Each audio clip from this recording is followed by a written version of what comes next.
long gun. Off the heel, long rebound to Killian, back to the basket for a dynamite dunk. Good for Killian.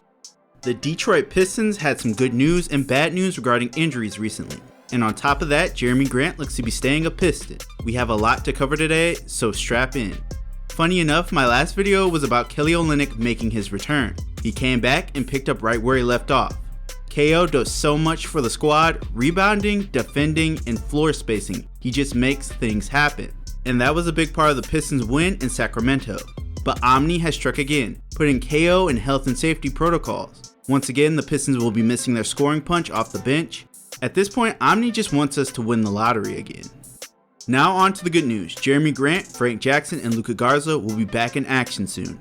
Garzilla will be playing for the Motor City Cruise the next couple of games after exiting protocols, while Grant and Frank will return this week. We could see them tonight versus Denver or Friday in Orlando. Honestly, if they come back today, the Pistons should win, as the Nuggets just barely held on in their building.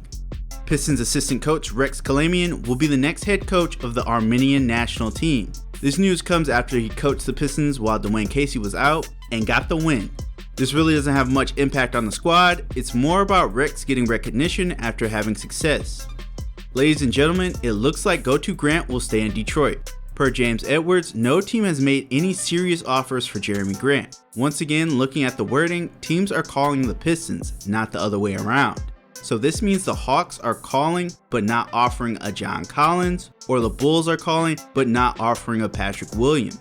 This just shows how trading Grant now does nothing for the Pistons. If we aren't getting a player a similar level as Grant, why bother? The squad can wait to see how the draft pans out before moving one of their best players.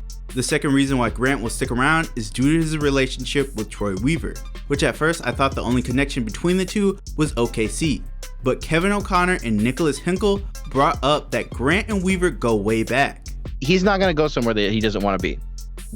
Even though he doesn't have a no trade clause written into his contract, there is a mutual respect between him and Troy Weaver. And we've seen this in the way that Troy does business with teams and his own players and coaches, whatever it is, where he's going to do right by them for the most part. And with Jerami especially, because they have a pre-existing relationship that dates back to not just Oklahoma City, not just Syracuse, but AAU. So they've known each other for 15 years. Long time. Yeah. That's why he came here in the first place. We offered him the same money as Denver, and he chose us because he wanted to bet on himself. And he appreciated what Troy is as a person and what he was trying to do with the Pistons. And he wanted to be the spark that ignites that fire. So I would say, if you're a Pistons fan and you're like, oh, I don't want to trade Jerami because it sets a bad precedent for free agents in the future who, hey, if you come here and play really good, we're just going to flip you. There is a mutual respect between them that Jerami will not be traded somewhere that he does not agree to go. Shout out to The Ringer and Pistons Power, because that info was foreign to me.